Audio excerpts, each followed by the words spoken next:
Hello, welcome to the pepper cooking ചാനലിലേക്ക് എല്ലാവർക്കും സ്വാഗതം.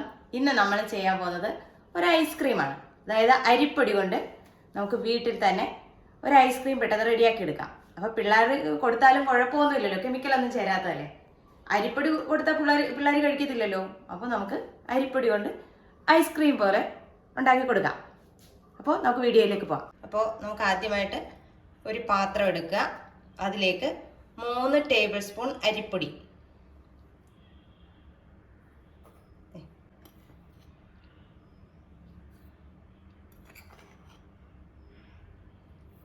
3 ടേബിൾ സ്പൂൺ അരിപ്പൊടി ഞാൻ ഇട്ടിട്ടുണ്ട്.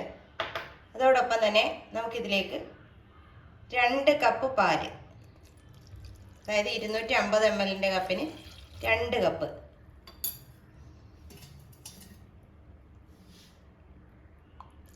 അത് നല്ല ഫുൾ ഫാറ്റ് മിൽക്ക് ആയിരിക്കണം നമ്മൾ എടുക്കേണ്ടത്. ഇതിനകത്തേക്ക് നമുക്ക് ആവശ്യമായ വെള്ളം കൂടെ ചേർത്ത് കൊടുക്കാം. അതായത് അരിപ്പൊടി ആയതുകൊണ്ട് തന്നെ അത് കുറുകി വരുമല്ലോ. അപ്പോൾ നമ്മളിത് ഒരു 3/4 കപ്പ് വെള്ളം ചേർത്ത് കൊടുത്തിട്ടുണ്ട്. ഇതിലേക്ക് ഇനി നമുക്ക് വേണ്ടത്, ഞാൻ 1 കപ്പ് പഞ്ചസാരയാണ് എടുത്തിരിക്കുന്നത്, അതും ചേർത്ത് കൊടുക്കാം.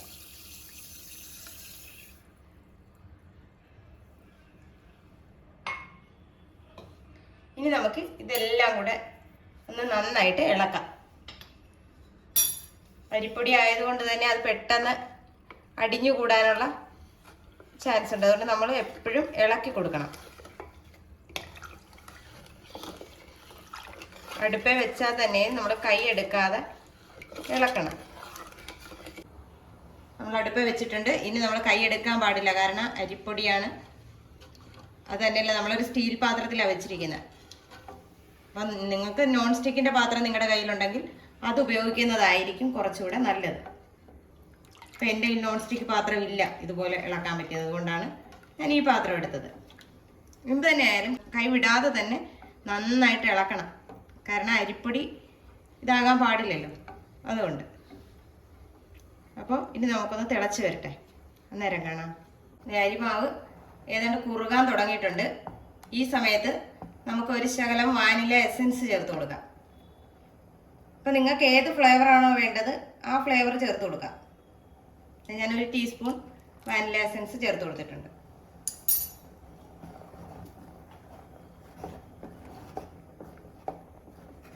നന്നായിട്ട് കുറുക്കിയെടുക്കണം. കുട്ടികൾക്കൊക്കെ ഭയങ്കരമായിട്ട് ഇഷ്ടമാകും. നമ്മൾ കടയിൽ നിന്നൊക്കെ വാങ്ങിച്ചു കൊടുക്കുന്നത് പോലെയല്ല, വീട്ടിലുണ്ടാക്കുമ്പോൾ അതിന് പ്രത്യേക ഒരു ടേസ്റ്റാണ്. അവരെ നമുക്കൊന്ന് ഇംപ്രസ് ചെയ്യിക്കാം.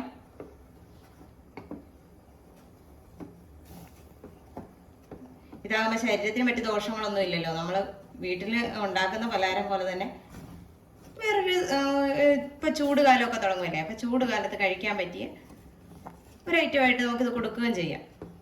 അവരാസ്വദിച്ച് കഴിക്കുകയും ചെയ്യും. അപ്പം തീ കുറച്ചിട്ടുകൊണ്ട് വേണം നമുക്കിത് ശരിയാക്കി എടുക്കാൻ. അരിപ്പൊടി ആയതുകൊണ്ട് തന്നെ അടിക്ക് പിടിക്കാനുള്ള ചാൻസ് വളരെ കൂടുതലാണ്. അതുകൊണ്ട് ആണ് ഈ പറയുന്ന കൈയെടുക്കാതെ ഇളക്കണമെന്ന്. ഇതുണ്ടോ, കുറുകി, ഇപ്പം തന്നെ കുറുകി. ഇതൊന്ന് ഇളക്കി തന്നെ വേവിച്ചെടുക്കാം. ഇനിയിപ്പോൾ ഇത് കട്ട കെട്ടിയെന്നും പറഞ്ഞൊന്നും നിങ്ങൾ പേടിക്കേണ്ട കാര്യമില്ല. നമ്മൾ ഇനി ഇത് മിക്സിയിലിട്ടൊന്ന് അടിക്കുക കൂടെ ചെയ്യും, അപ്പോഴത്തേക്ക് അത് ശരിയായിക്കോളും. കണ്ടോ,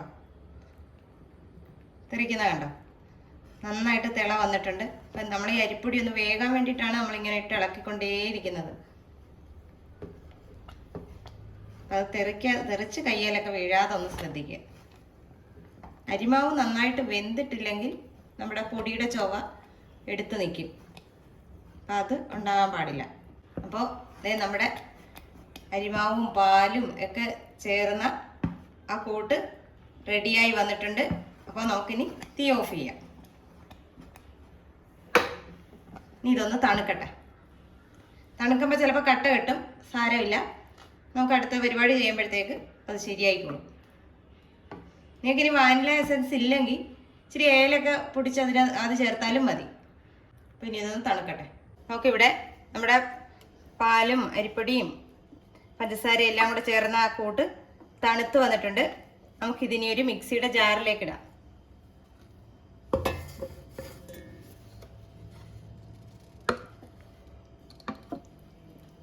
തണുത്തതിന് ശേഷമേ ജാറിലേക്ക് ഇടാവുള്ളൂ.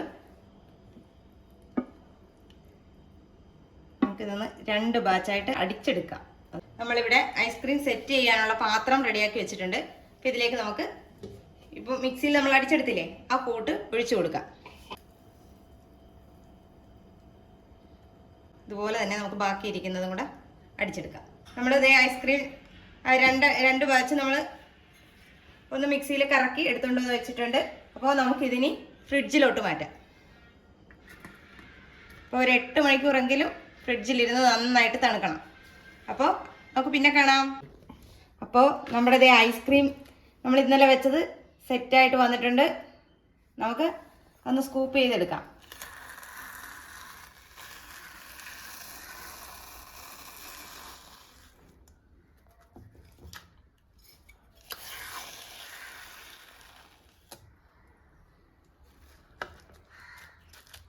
അപ്പോൾ നമ്മുടെ ഐസ്ക്രീമൊക്കെ നല്ല സെറ്റായിട്ട് വന്നിട്ടുണ്ട്. എന്നുവെച്ചാൽ കടയിൽ നിന്ന് വാങ്ങിക്കുന്ന അത്രയും ടേസ്റ്റ് ഒന്നും ഞാൻ പറയുന്നില്ല, എന്നാലും കെമിക്കൽ ഒന്നും ചേർക്കാത്ത നല്ല ഐസ്ക്രീമാണ്.